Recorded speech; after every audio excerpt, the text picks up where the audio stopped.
नमः श्रीयतिराजाय विवेकानन्दसूरये सच्चित्सुखस्वरूपाय स्वामिने तापहारिणे। हम स्वामी विवेकानंद के इंस्पायर टॉक्स या देववाणी का पाठ कर रहे हैं और 15 जुलाई 1895 का जो वर्ष है उसका हमने पाठ प्रारंभ किया था, समाप्त भी कर दिया था। आज हम 16 जुलाई 1895 उसका पाठ करेंगे और वह शंकराचार्य के संबंध में स्वामी विवेकानंद कहेंगे। शंकराचार्य के जो सिद्धांत हैं, मत हैं, उनकी चर्चा होगी। स्वामी जी कहते हैं, अदृष्टम the unseen cause leads us to sacrifice and worship which in turn produce seen results. So we must first hear, then think or reason, and then meditate upon Brahman. संक्षेप में, बहुत संक्षेप में ये बात कही गई है और मैं नहीं जानता ओरिजिनल स्वामी विवेकानंद ने क्या कहा होगा, लेकिन यहाँ पर जो मिस एलन वॉल्डो ने रिकॉर्ड किया है वो हम पढ़ रहे हैं। हिंदी ट्रांसलेशन, अदृष्ट अर्थात अव्यक्त कारण या संस्कार। हम अभी देखेंगे क्या अर्थ है टेक्निकली वेदांत में अदृष्ट किसे कहते हैं। अदृष्ट अर्थात अव्यक्त कारण या संस्कार हमसे यज्ञ, याग, उपासना आदि करवाता है। Leads us to sacrifice and worship, याग, यज्ञ और उपासना करवाता है, उससे व्यक्त फल उत्पन्न होता है। किंतु मुक्ति लाभ करने के लिए हमें ब्रह्म के संबंध में पहले श्रवण, फिर मनन और उसके बाद निधिध्यासन करना होगा। इस छोटे से पैराग्राफ में स्वामी विवेकानंद ने बहुत सारी गहरी बातें कह दी हैं और आज हम प्रयत्न करेंगे उसको समझने का। कहते हैं कि the unseen cause leads us to sacrifice and worship, which in turn produce seen results. So we must first hear, then think or reason, and then meditate upon Brahman. सबसे पहले तो अदृष्ट, इंग्लिश में ही उन्होंने, स्वामी जी ने उनको अदृष्ट कहा। अदृष्ट जो दिखता नहीं, अनसीन कॉज, जो दिखता नहीं, पता नहीं। ये अदृष्ट हमसे सारा कार्य करा रहे हैं। हम यहाँ बैठे हैं, बातचीत कर रहे हैं, मैं प्रवचन दे रहा हूँ, आप सुन रहे हैं, हम सारे कार्य कर रहे हैं। ये किससे हो रहे हैं? एक अनसीन कॉज, एक कारण है। ये हमारी क्रियाकलापों के पीछे एक कारण है जो हमसे ये सारे कार्य करवा। इसको हिंदी में अच्छा किया, अव्यक्त कारण। हम नहीं जानते क्या है, अव्यक्त है। अब अव्यक्त कुछ कार्य करवा रहा है। दूसरा मीनिंग इसको किया है संस्कार, और ये बिल्कुल ठीक। हम हमारे संस्कारों के द्वारा प्रेरित होकर नाना कार्य करते हैं, बुरे कार्य भी करते हैं, अच्छे कार्य भी करते हैं। ये सब क्यों? हमारे संस्कार। और ये संस्कार क्या है? अदृष्ट। कैसे पड़े हैं? ये जन्म जन्मांतर के कर्मों के कारण प्रभाव पड़े, और ये जन्म जन्मांतर के कर्म, इसका प्रभाव हम पर जो पड़ता है उसके कारण यह अदृष्ट बनता है। बचपन से हम एक वातावरण में पड़े हुए हैं। हमारे घर में माता पिता ने हमें एक प्रकार से रखा, उसके मन में संस्कार पड़े। एक व्यक्ति को देखते हैं तो वह नियमित रूप से आरती में आता है, सुबह भी आता है, शाम को भी आता है, बराबर राम नाम संकीर्तन में आता है, संतों से मिलता है, प्रवचन में नियमित रूप से आता है, किताब शास्त्र पढ़ता है। दूसरा व्यक्ति नहीं करता। एक दिन आरती में आएगा, दूसरे दिन नहीं आएगा। किसी दिन शास्त्र पढ़ा, किसी दिन क्लास में आया, किसी दिन नहीं आया। ये आप हम सब जानते हैं। ये क्यों हो रहा है? अदृष्ट। हम नहीं जानते अंदर क्या पड़ा हुआ है, वो कैसे संस्कार। वो परिवार में ऐसा रहा जहां पर कि नियमितता नहीं रही हो, माता ने उसका महत्व नहीं दिया। दूसरे व्यक्ति को माँ ने बचपन में पढ़ाया, बेटा नहीं उठो, उठ के चलो चलो अभी आरती का टाइम हुआ, चलो बैठो, तो ना बैठना पड़ेगा। उसको रोज रोज माँ ने कराया, उसकी आदत बन गई। उसके जीवन में, सारे जीवन में आदत बनाने का अभ्यास। ये अदृष्ट के कारण हम क्या करते हैं, स्वामी जी कहते हैं लीड्स अस टू यज्ञ याग उपासना आदि करवाता। यहाँ पर थोड़ा सा यज्ञ याग और उपासना, और उसके बाद में जो तीसरी बात आएगी वो होगा श्रवण मनन निधिध्यासन। ये बहुत महत्वपूर्ण बात संक्षेप में स्वामी जी ने कही है, इसको अच्छी तरह समझ लें। यज्ञ हम समझते हैं, सुना है हमने, यहाँ पे हवन होता है, तो ये थोड़ा सा वो यज्ञ का अंश हम देख रहे। लेकिन भारतीय संस्कृति में, हिंदू संस्कृति, भारतीय संस्कृति नहीं कहूँगा, क्योंकि श्रमण संस्कृति यानी बौद्ध और जैन धर्म तो यज्ञ के विरोधी थे। हिंदू धर्म में यज्ञ हुआ करते थे। और यज्ञ क्या है, इसको हम दूसरा शब्द बोलते हैं कर्मकांड। समझते हैं आप लोग? ये कर्मकांड, कर्म, उद्देश्य क्या है इसका? उसका उद्देश्य है हमारे जीवन में जो तमोगुण है, मन की अनेकाग्रता है, अनेकाग्रता के लिए तो उपासना आएगा, खास करके तमोगुण है। हम कुछ काम नहीं करना चाहते, सोना चाहते हैं, आलस्य है, प्रमाद है। प्रमाद यानी क्या कि कोई काम ठीक से नहीं करना, सो नहीं रहे हैं लेकिन किसी काम को एकाग्रता से नहीं करना। प्रमाद, आलस्य, निद्रा, इनको हम सब समझते हैं ये है तमोगुण। और शास्त्र इसके साथ दो बात और कहते हैं। वो कहते हैं कि हम जो तत्व ज्ञान प्राप्त करने वाले हैं, जिसको यहाँ पर स्वामी जी ने हिंदी में अनुवाद करते हुए कहा, मुक्ति लाभ के लिए हमें ब्रह्म को जानना है। तो जो हम मुक्ति लाभ करना चाहते हैं, ब्रह्म को जानना चाहते हैं, इसमें 3 बाधाएं। पहली बाधा है जिसे वेदांत में कहते हैं मल।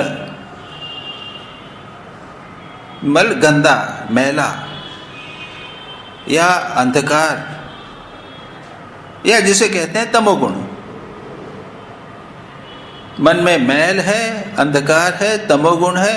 वही मैंने कहा, निद्रा, आलस्य और अविरति इत्यादि। निद्रा, आलस्य, प्रमाद। मल दूसरा है विक्षेप। विक्षेप यानी चंचलता, मन की विक्षिप्तता, मन चंचल है, रजोगुण है। और तीसरा है अज्ञान। तो वेदांत के अनुसार ज्ञान की प्राप्ति के लिए, मोक्ष के लिए, ब्रह्म को जानने के लिए जो हमारा मार्ग है, उसमें 3 महत्वपूर्ण बाधाएं हैं: मल, विक्षेप और अज्ञान।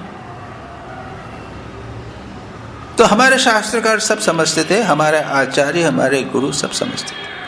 उन्होंने कहा इसको दूर करने का उपाय करना पड़ेगा। तो क्या किया? मल यानी तमोगुण, ठीक से काम नहीं करना, आलस्य करना या प्रमाद करना, इसके लिए उपाय है यज्ञ कराओ। तो यज्ञ की विधि बना दी, पुत्रेष्टि यज्ञ, अग्निहोत्र। अग्निहोत्र तो प्रत्येक दिन साधक गृहस्थ जो है, खास करके ब्राह्मण ने, त्रैवर्णिक ब्राह्मण, क्षत्रियेषु वैश्य, इनको खास करके ब्राह्मण को प्रत्येक दिन अग्निहोत्र करना पड़ेगा, अग्नि जला कर रखनी पड़ेगी। उसमें कितनी सावधानी, पूरा ठीक ठीक करना पड़ेगा, जैसा लिखा है वैसा करना पड़ेगा। और नहीं तो क्या होगा? प्रत्यवाय होगा, कठिनाई हो जाएगी, उल्टा प्रफल होगा। ऐसे कठोर नियम बना दिए। ये किस लिए?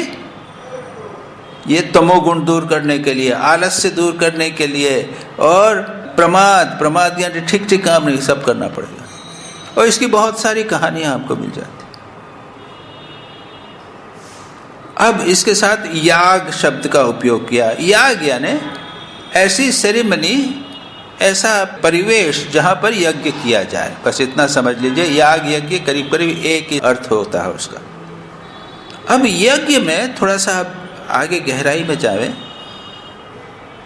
कहते हैं ना, बारिश नहीं हुई और यज्ञ का प्रभाव, पुत्र प्राप्ति। तो दशरथ ने पुत्र प्राप्ति के लिए यज्ञ किया, तो उनको चरु मिला। उससे राम लक्ष्मण भरत शत्रुघ्न ये 4 पुत्र हुए। उसके बाद कितने सारे सब यज्ञ हैं, बड़े बड़े यज्ञ की बात है। यज्ञ का एक दूसरा पक्ष भी है, 5 महायज्ञ कहे गए। क्या है? स्वाध्यायम ब्रह्मयज्ञश्च पितृयज्ञश्च तर्पणम देवो होमो बलिर्भौतो नृयज्ञ तिथि पूजनम। 5 यज्ञ हैं, ब्रह्मयज्ञ, देवयज्ञ, पितृयज्ञ, भूतयज्ञ और नृयज्ञ मानव का। और यज्ञ के पीछे दूसरा जो भाव है, एक तो यह है कि हमारी तमोगुण को दूर करेगा, मन को वो संयत करेगा। उसके साथ जो दूसरा भाव यज्ञ का है बहुत महत्वपूर्ण, वो यह है, ये जो 5 यज्ञ हैं, खास करके इसके पीछे कि हम 5 इन एंटिटीज या 5 इन सत्ताओं के अत्यंत आभारी हैं। ब्रह्म यानी परमात्मा, उन्होंने हमें शरीर प्रदान किया है, उन्होंने हमारे लिए खाना पीना इत्यादि सब कुछ प्रदान किया, तो उसको वापस देना चाहिए ना। यज्ञ का उद्देश्य ये भी है, बहुत महत्वपूर्ण। जो आपको भगवान से प्राप्त हुआ है तो भगवान को वापस दीजिए, नहीं तो आप स्वार्थी बन जाते हैं, पाप करते हैं, बुरा काम है। इसलिए स्वाध्याय ये हम जो कर रहे हैं, याद रखिए, ये यज्ञ है, ब्रह्म यज्ञ। आप बैठकर पढ़ते हैं, पढ़ाते हैं, शास्त्रों को ध्यान करते हैं, एकाग्रता से जप करते हैं, यह सब ब्रह्म यज्ञ है। ये मानो भगवान को समर्पित है, प्रभु आपने हमें से जितना कुछ दिया है उसको समर्पित। दूसरा है देव यज्ञ, देवताओं के प्रति यज्ञ। देवताओं के लिए क्यों प्रति यज्ञ? क्यों?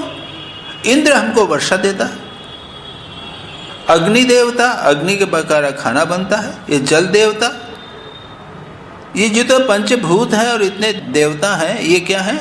इन सारी जितनी शक्तियां हैं उनके अधिष्ठात्री देवता हैं, उनसे हम जीवित रहें। इंद्र अगर जल नहीं देवे तो हम मर जाएंगे, उनको वापस देना चाहिए। इसलिए कहते हैं क्या? होम करो। इसलिए अग्निहोत्र होम या दूसरा सब होम। वर्षा नहीं होती तो क्या करते हैं? फिर यज्ञ करते हैं ना। वर्षा नहीं हो तो यज्ञ किया जाए, इंद्र के लिए यज्ञ किया। अभी इसमें एक बहुत अच्छी बात है, बताता हूँ आपको। तीसरा है पितृयज्ञ। हमारे पितर, हमारे पिता जो परलोक में हुए, दादा परदादा, इनके कारण हमें शरीर मिला है, हम उनके आभारी हैं। उनके लिए क्या करते हैं? वही श्राद्ध करते हैं, तर्पण इत्यादि करते हैं। चौथा है भूत यज्ञ। प्राणियों के हम आभारी हैं, गाय के आभारी हैं। अरे ये संसार में इतने प्राणी हैं। चिड़िया के आप जानते हैं एक मजेदार बात, ये चिड़िया है ना, ये स्पैरो है, छोटी छोटी, वो गौरैया छोटी, यहाँ नहीं, जंगल में तो रहती है। कहीं जाइए आप, वहाँ बड़ी मजेदार बात है। आप दिल्ली में जाइए, मैं आश्रम में, दिल्ली आश्रम में, ये छोटी गौरैया भरी हुई है,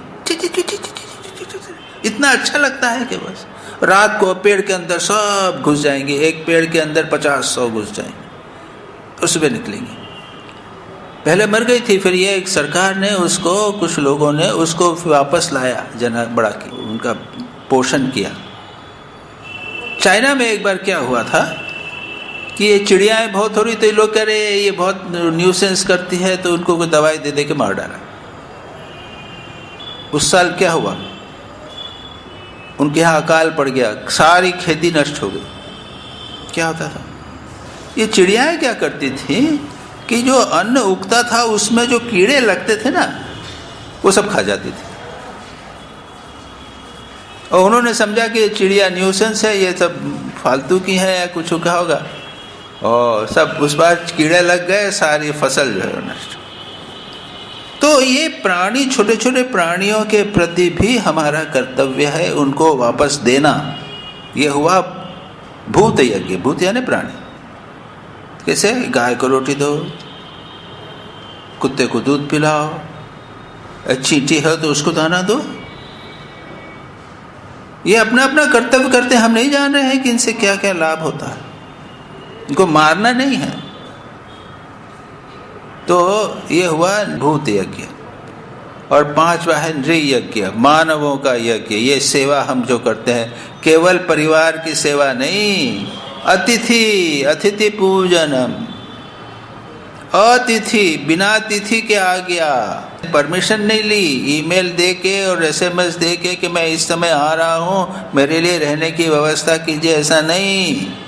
वो आ गया, बिना बुलाए आ गया। जब आप खाने बैठे हैं तभी आ गया। उसको बोलते हैं अतिथि, अतिथि पूजन। क्यों? जिसने मुझे सेवा की है, मेरी सेवा की, उसको पेमेंट कर दो? नहीं। न जाने कितने लोगों को ये कपड़ा मैं पहन रहा हूँ, न जाने कितने लोगों के हाथ से आया है। किसने ये कपड़ा बनाया? सूत काता, सूत का कपड़ा बना, कपड़ा बन के कुर्ता बना। ये सारा काम पता नहीं कितने लोगों के हाथ से गया है, कितने लोगों पर हम आभारी हैं।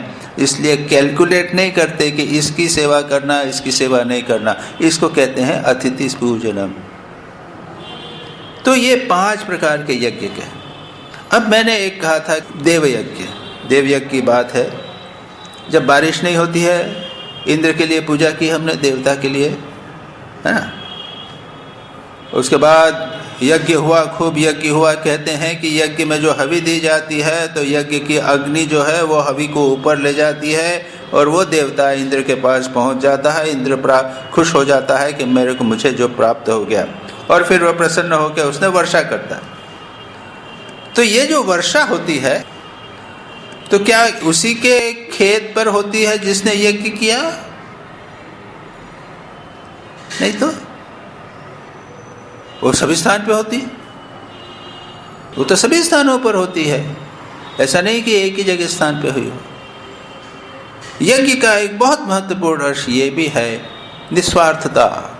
पहले भी कहा, देना, उससे कुछ प्राप्त होगा। आपको वर्षा प्राप्त हो रही है, आपको प्रसन्नता हो रही है, लेकिन देना है तो दूसरे के लिए देना है। उसमें ऐसा सिलेक्टिव नहीं है। इसका और एक संदर्भ मिलता है रामायण में। भगवान राम का जन्म हुआ। कैसे जन्म हुआ? यज्ञ से हुआ ना। यज्ञ से उत्पन्न हुए भगवान राम। अब विश्वामित्र जब आए, दशरथ से कहा कि तुम राम और लक्ष्मण को मुझे दो। यज्ञ जो हो रहा है उसमें ये राक्षस लोग सब नष्ट करते हैं, प्रॉब्लम कर रहे हैं। यज्ञ रक्षा के लिए आप राम लक्ष्मण को दीजिए। दशरथ ने मना कर दिया। वो तो प्यार करते थे राम लक्ष्मण से, तीव्र आसक्ति थी। ये छोटे बच्चे हैं और वो राक्षसों से कैसे लड़ेंगे? मैं चलता हूँ, मैं अपनी सेना के साथ चलता हूँ पूरा, तो राक्षसों को सब मैं लड़ूंगा। मैंने पहले भी लड़ाई की है, मैं लड़ूंगा। विश्वामित्र ने खैर वापस कर लिया, जो भी कहा हो, गुस्सा हुआ हो, लेकिन उन्होंने कहा कि देखो, ये राम लक्ष्मण तुमको यज्ञ से प्राप्त हुए हैं, ये तुम्हारी प्रॉपर्टी नहीं है, सबकी प्रॉपर्टी है। तुम्हारे केवल पुत्र नहीं है, ये संसार के कल्याण के लिए आए हैं, सबके लिए हैं, क्योंकि ये यज्ञ से हैं। जैसे यज्ञ से वर्षा जो होती है, तो तो केवल एक खेत के ऊपर नहीं होती जिसने यज्ञ किया है, सबके लिए होती है। और यज्ञ से उत्पन्न हो उसको तुम यज्ञ की रक्षा के लिए नहीं भेजोगे, ये कैसे हो सकता है? उसको लेके तो यज्ञ के पीछे ये सारी बातें हैं, इसलिए यज्ञ जो है वो बहुत महत्वपूर्ण हो गया। लेकिन बाद में उसमें समस्याएं भी हुई थी। और समस्याएं क्या हुई थी? उसमें बलि हुआ करती थी, स्वार्थपरता अधिक हो गई थी। यहाँ तक कि अश्वमेध यज्ञ में घोड़े को मारेंगे, घोड़े को पार के होगा, एक एक पार्ट होगा, एक एक अंग उसको डालेंगे। नरमेध यज्ञ भी हुआ करते थे। कोई आदमी चक्रवर्ती राजा बनना चाहता है सारे विश्व का, तो नरमेध यज्ञ, एक नर को, श्रेष्ठ शरीर वाले व्यक्ति को, नर को बलि दी जाती थी। तो ये एक समय था जब नर यज्ञ जो है ये बड़ा भयानक हो गए थे। और इसका प्रभाव हम देखते हैं बौद्ध और जैन धर्म, ये दो जो थे ये उसके विरोध में, बिल्कुल यज्ञ का बिल्कुल ट्रिमेंडस विरोध। इसलिए उन्होंने कहा ये बलि वली बिल्कुल नहीं, इसको दूर करो, ये भयानक है। तो यहाँ पर स्वामी जी क्या कहते हैं कि अदृष्ट हमसे यज्ञ करवाता, उस जमाने की बात कह रहे हैं। अदृष्ट हमसे कर्म करवाता है, यूँ ले लीजिए, ऐसा कर्म जिससे हमारी चित्त शुद्धि होगी, मन एकाग्र हो। उसके बाद और क्या करवाता है? उपासना करवाता है।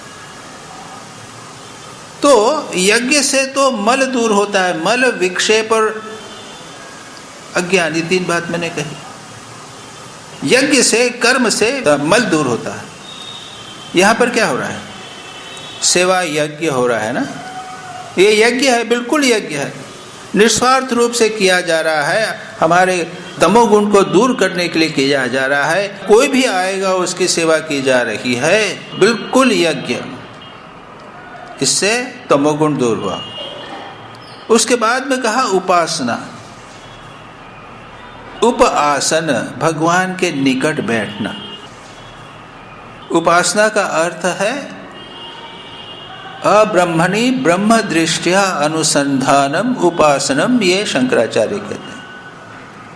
जो ब्रह्म नहीं है, जो भगवान नहीं है, उसे भगवान समझकर उसका अनुसंधान या उसकी पूजा एकाग्रता से करना, इसको कहते हैं उपासना। ये मंदिर में मूर्ति है, संगमरमर की मूर्ति है, ठाकुर नहीं है, श्री रामकृष्ण नहीं है, लेकिन हम उसको श्री रामकृष्ण के रूप में पूजा कर रहे हैं, ये हुआ उपासना। विश्वनाथ मंदिर, लोबेश्वर, वहां पे एक पत्थर है, पत्थर को हमने शिव बना दिया। अब्रह्म, ब्रह्म नहीं है, उसको ब्रह्म बना दिया, भगवान बना दिया, और उसकी उपासना कर रहे। यहाँ पर दुर्गा पूजा, काली पूजा, सरस्वती पूजा, लक्ष्मी पूजा, सब पूजा। एक मूर्ति बना दी, कागज की बना दी, एक घास फूस की मूर्ति बना दी, और उसको हमने माँ काली कर दिया। ये हुआ उपासना। और इस उपासना के फिर 4 प्रकार बताए। प्रथमा प्रतिमा पूजा, जप स्तोत्रादि मध्यमा, उत्तमा मानसी पूजा, सोयम पूजा उत्तमोत्तमा। पहला है प्रतिमा की पूजा, समझ गए। दूसरा है जप स्तोत्र, जप स्तोत्र आदि करते हैं। तीसरा है मन में एकाग्रता, मानसिक पूजा, और उसके बाद चौथा उसके साथ एक हो जाए। तो उपासना से क्या होता है? और शास्त्र में, वेदों में कई प्रकार की उपासना, कई प्रकार की। अहंग्रहो उपासना, तो अहम ब्रह्मास्मि, मैं ब्रह्म हूं, मैं ब्रह्म हूं, मैं तो ब्रह्म हूं नहीं, अब्रह्मणि, मैं ब्रह्म हूं, विचार नहीं। देखिए यहां पर एक फर्क पड़ता है। उपासना में एक ही बात की बार बार करते हैं। ध्यान करने बैठते हैं तो क्या करते हैं? बार बार एक ही रूप का चिंतन करते हैं, तो बार बार एक ही रूप का चिंतन करते हैं, राम कृष्ण राम कृष्ण राम कृष्ण राम कृष्ण, रूप का चिंतन बार बार कर रहे हैं। तो उपासना में एक ही चीज का रिपीटेशन, अहंग्रह उपासना। अहंग्रह उपासना का अर्थ है मैं ब्रह्म हूं, मैं ब्रह्म हूं, मैं ब्रह्म हूं, मैं ब्रह्म हूं, मैं ब्रह्म हूं, ऐसा बार बार बार बार बार बार करना, इसको बोलते हैं अहंग्रह उपासना। विचार का अर्थ क्या है? मैं ब्रह्म कैसे हूं? मैं शरीर नहीं हूं, मैं मन नहीं हूं, मैं बुद्धि नहीं हूं, इन सब से अलग हूं, पंचकोश से अलग हूं, पंच तत्व से अलग हूं, महाभूतों से अलग हूं। ये विचार करना, ये विचार की प्रक्रिया है। और उपासना क्या है? रिपीटिशन, आवृत्ति और एकाग्रता की प्रक्रिया। तो स्वामी जी कहते हैं कि अदृष्ट से पहले होता है यज्ञ, और ये हमने यज्ञ की सारी बात कर ली। उससे मल दूर होता है और उपासना होती है। उपासना से क्या होगा? एकाग्रता, मेडिटेशन। जो हम मेडिटेशन करते हैं, जप करते हैं, ध्यान करते हैं, यह हुआ उपासना। उपासना से चित्त एकाग्र होता है। क्या दूर होता है? अभी मैंने कहा विक्षेप, चित्त का विक्षेप। ये विक्षेप यानी डिस्टर्बेंस ऑफ माइंड, मन का चांचल्य, ये उपासना से दूर होता है। इतनी चीज ठीक है, समझ में कोई डिफिकल्टी नहीं। अब स्वामी जी कहते हैं उपासना से व्यक्त फल उत्पन्न हो, worship which in turn produces seen results. व्यक्त प्रभाव, फल प्राप्त होता है। क्या फल? मेरा तमोगुण दूर हो गया, मैं प्रमाद रहित हो गया, आलस्य रहित हो गया, और मन मेरा एकाग्र हो गया। उसके बाद कहते हैं किंतु मुक्ति लाभ इतना होने से भी होगा नहीं। So we must first hear, यानी उसके हिंदी ट्रांसलेशन किया, किंतु मुक्ति लाभ करने के लिए हमें ब्रह्म के संबंध में श्रवण, मनन और निधिध्यासन करना होगा। तीसरी चीज, मेरा मन एकाग्र हो गया, तमोगुण दूर हो गया है, रजोगुण दूर हो गया है, सत्वगुण बचा हुआ है, अज्ञान बचा हुआ है। अज्ञान कैसे दूर होगा? ज्ञान से, सीधी बात। इसके लिए और कोई प्रक्रिया की जरूरत नहीं, यज्ञ की जरूरत नहीं, उपासना की जरूरत नहीं है, बिट बिट बिट जप करने की जरूरत नहीं, मन एकाग्र करने के लिए प्रयत्न करने की। आपका मन एकाग्र हो गया है, अब आपको केवल चाहिए ज्ञान।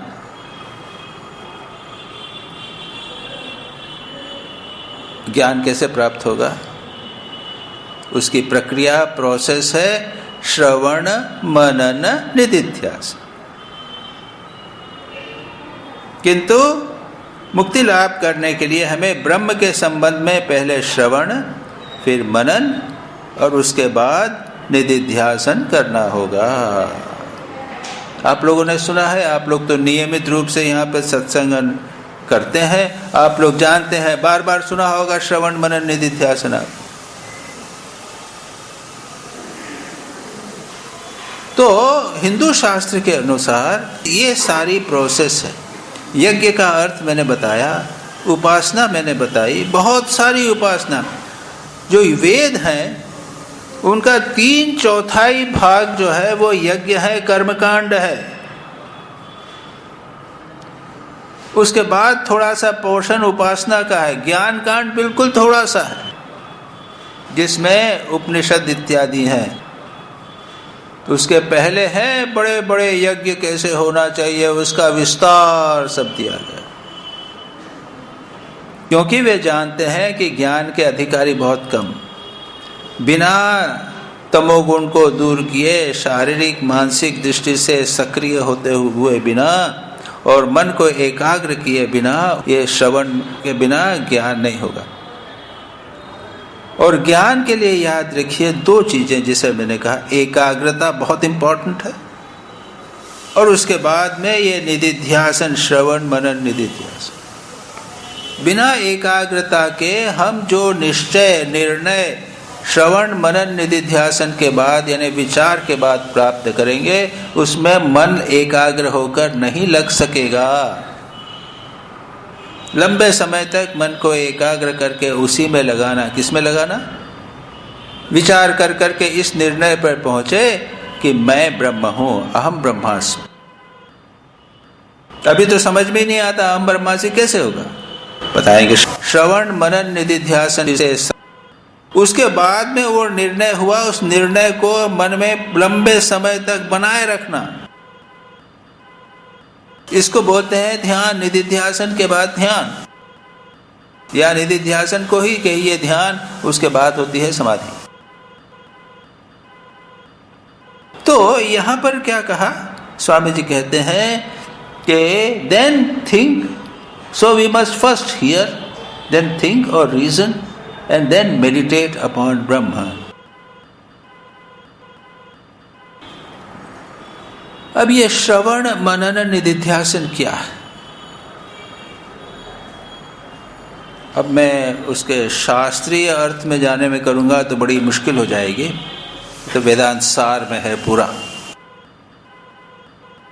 श्रवण सुनना, किसके बारे में सुनना? जो भी एक बात है, शास्त्र हम पढ़ते हैं, गीता सुन रहे हैं, आप लोग जो श्रवण कर रहे हो, नियमित रूप से श्रवण कर रहे हैं। तो श्रवण का अर्थ होता है सुनना, पढ़ना, एक विषय का सुनना और पढ़ना, एक शास्त्र का सुनना पढ़ना। उपनिषद है, गीता है, गीता पढ़िए आपने, आप नियमित रूप से पढ़िए, उसकी टीकाएं हैं। आजकल सुनना हो गया है, टीका सब आपको मिल जाएगी, मोबाइल फोन पे आप डाल दीजिए, सीडी मिल जाएगी, सब मिल जाएगा। श्रवण, लेकिन श्रवण का उद्देश्य क्या है? श्री रामकृष्ण वचनामृत जैसे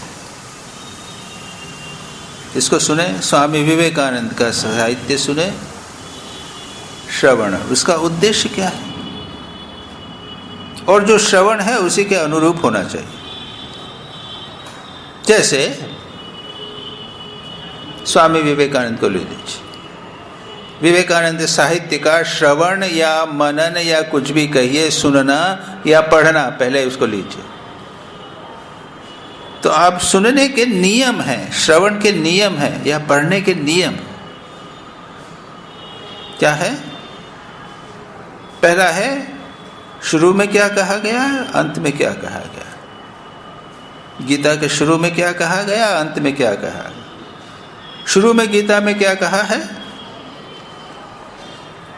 अर्जुन से बात होते हुए क्या अर्जुन कहते हैं, बात होते थे उसे, शिष्यस्ते हम शाधिमाम ताम प्रपन्नम, है ना, मैं तुम्हारा शिष्य हूं, आपके शरण में आया हूं, मुझे बताइए। शुरू में अर्जुन बोलता है, अंत में क्या बोलता है?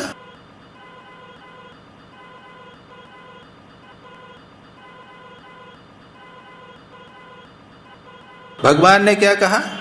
सर्वधर्मान परित्यज मामेकम शरणम। 18वें अध्याय के 6वें श्लोक। शुरू में भी शरण की बात है, अंत में भी शरणम की बात है। तो जो शास्त्र पढ़ा जाए उसके प्रारंभ और अंत में क्या है, ये पहली बात है। उपसम उपसंहार। उसके बाद हम देखेंगे बीच बीच में भी भगवान शरण की बात कहते हैं। जैसे 10वें अध्याय में मच्चित्ता मद्गत प्राणा बोधयन्ता परस्परम कथयंश्च माम नित्यम तुष्यंचित रमामि। क्या है? मच्चित्ता, मुझ में चित्त जिसका लगा हुआ है, मुझ में प्राण लगा हुआ है। ऐसा कई स्थानों पर आएगा, बार बार आएगा। भगवान कहेंगे कि जो मुझे समर्पित है, मयि अर्पित मनोबुद्धि 12वें अध्याय में। तो क्या है? उपशम उपसंहार अभ्यास यानी रिपीटिशन। उसके बाद अपूर्वता, स्पेशल चीज है, ये गीता की स्पेशलिटी है, अपूर्वता।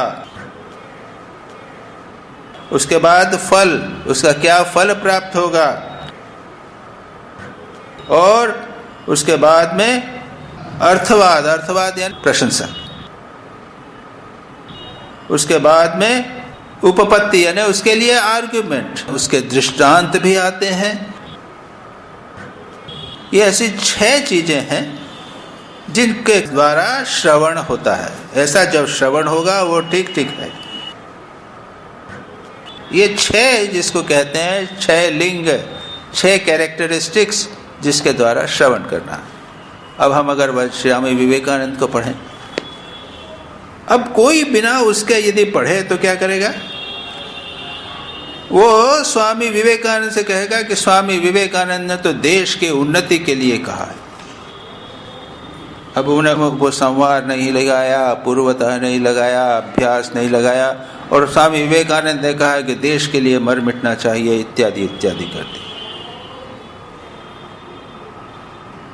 ये नहीं कि स्वामी विवेकानंद तो ये भी कहते हैं ना कि लक्ष्य, goal of human life is to realise one divinity, each soul is potentially divine, ये बात कही है। और वहाँ पे तुम कह रहे हो लोग के कल्याण के लिए या भारत की उन्नति के लिए, स्वाधीनता के लिए सब करो। इसके ऊपर कहानी मैंने सुनाई है आपको पहले भी। स्वामी निखिलानंद जी पहले युवक जब थे तो उस समय जमाने के क्रांतिकारी थे ना सब कुछ लोग, कई लोग वो युवक जो रामकृष्ण मिशन में बाद में सन्यासी हुए, वो लोग भारत के उत्थान के लिए, प्रकृति के लिए क्रांतिकारी ग्रुप में चले गए थे। पर आश्रम में आते थे, स्वामी जी को रोज नियमित रूप से पढ़े थे, स्वामी जी के प्रति पूर्ण अनुराग था, बहुत फुल्ली कॉन्सेंट्रेटेड स्वामी जी के प्रति खूब लगे हुए थे। और आते थे, प्रेमानंद जी कहते थे अरे ये क्या सब कर रहे हो तुम, क्या पॉलिटिक्स कर रहे हो और जगत का ये क्रांतिकारी भाव कर रहे हो, और उनसे बहस होती थी। एक दिन पकड़कर ये ब्रह्मानंद जी के पास ले गए, निखिलानंद जी। युवक जो थे उनका प्री मोनेस्टिक नाम मेरे को नहीं याद आ रहा है, पहले क्या नाम था। गए और राजा महाराज को कहा उन्होंने कि देखो राजा, ये जो है ये क्या सब क्रांतिकारी करता है, ये करता है, पॉलिटिक्स नहीं, विप्लवी ग्रुप में है, वो सब कर रहा है, इसको कुछ समझाओ। तो ब्रह्मानंद जी ने कहा अरे ये सब छोड़ो, भगवान में मन लगाओ, यही हमारे जीवन का उद्देश्य है। स्वामी जी ने यही बार बार कही है ये बात। तो ये ऐसे थे पक्के, याद रखिए, मैं पक्के बोलूँगा, मूर्ख नहीं बोलूँगा उसको, क्योंकि मेरा खुद का अनुभव है। मैं ठाकुर को नहीं मानता था, स्वामी जी को पकड़ता था, उन्होंने ही पक्का पकड़े थे। उन्होंने कहा आप लोगों ने स्वामी जी को नहीं समझा है। राजा महाराज को कह रहे हैं आप लोगों ने स्वामी जी को नहीं समझा है। स्वामी जी ने तो लोगों को अपने को देश के लिए बलिदान करने के लिए कहा। प्रेमानंद जी वहां पर बैठे थे, उनके वही तो ले गए थे, गुस्सा लाल हो गए। साला तू किसके सामने बोल रहा है जानता है, और तू समझता है कि तू ही स्वामी जी को समझा है। हम लोग रात दिन स्वामी जी के साथ रहे हैं, इतने वर्षों तक स्वामी जी के साथ रहे हैं, और तू समझता है कि तू समझा है। तेरी बुद्धि घोड़े की बुद्धि है, चाहे बन घोड़ा। वो जो घोड़ा बच्चे को बनाते हैं ना, जैसे घोड़ा बनाए उसके ऊपर प्रेमानंद जी बैठ गए, चलो चलो। बस उस दिन से उनका वो सब क्रांतिकारी विप्लवी आइडिया जो है वो समाप्त। तो जब तक उपशम, उपसंहार, अभ्यास इत्यादि ये 6 लिंग, 6 कैरेक्टरिस्टिक्स के द्वारा उसको नहीं समझा जाए, कोई भी शास्त्र को या अध्ययन नहीं किया जाए, तो बहुत बड़ी गलती हो सकती है। श्री रामकृष्ण को ही ले लीजिए, श्री रामकृष्ण कई वचनामृत का अलग अलग इंटरप्रिटेशन हो सकते हैं, अलग अलग व्याख्या हो सकती है। तो पहली बात जो यहाँ पर स्वामी जी कहते हैं, श्रवण मनन निधिध्यासन। श्रवण करना है, बात को सुनना है, समझना है, पढ़ना है, तो उसको जो नियम है उसके अनुसार करके एक निर्णय लिखा। श्री रामकृष्ण वचनामृत तो प्रारंभ से अंत तक ईश्वर दर्शन जीवन का लक्ष्य है। अब आप उसके और भी इंटरप्रिटेशन जो भी करो, ईश्वर दर्शन जीवन का लक्ष्य है, पेज पेज पे प्रत्येक पृष्ठ पर मिल जाएगा। इसको कहते हैं अभ्यास, रिपीटेशन, उसके दृष्टांत मिल जाएंगे। ये चीज और किसी शास्त्र में नहीं मिलती, ये अपूर्वता हो गई। इतना अधिक एम्फोसिस और कहीं नहीं मिलेगा, गीता में भी इतना नहीं मिलेगा। ईश्वर दर्शन जीवन का लक्ष्य है। त्याग बिना नहीं हो सकता, कामनी कांचन का त्याग, व्याकुलता, ये सब वचनामृत के सार। और दृष्टांत दे रहे हैं, तो वो दृष्टांत भी आ गया, अपूर्वता आ गई। ये सारे षटलिंग के द्वारा हमने वचनामृत का जब पाठ किया, सुना, इसको श्रवण करेंगे, ये हुआ श्रवण। इसके बाद दूसरी चीज है मनन। मनन जो हमने सुना है, ये तो सुना है केवल, उसको मन ही मन रिपीट कर, मन ही मन बार बार उस पर विचार करना। हम करते नहीं। देखिए, that is the whole thing. आप लोग तो इतना यहाँ पे सुनते हैं ना, पढ़ते भी हैं, बैठकर उसके बाद में मनन करना आवश्यक है, उसको मन में बिठाना आवश्यक है। नहीं तो जैसा कि ऐसा है, वैसा का वैसा ही रहता, कुछ आगे बढ़ते नहीं है। मननम तो श्रुतस्य अद्वितीय वस्तुनो वेदांत अनुगुण युक्ति भी अनवरतम अनुचिंतनम। बार बार उसका चिंतन करना, जो आपने सुना है, जो आपने पढ़ा है, उसको बार बार सुनिए, पढ़िए, बार बार सुनिए। आजकल तो रिकॉर्डर आ गए, जो भी सुना है उसको रिपीटिशन करना, उसको कहते हैं मनन।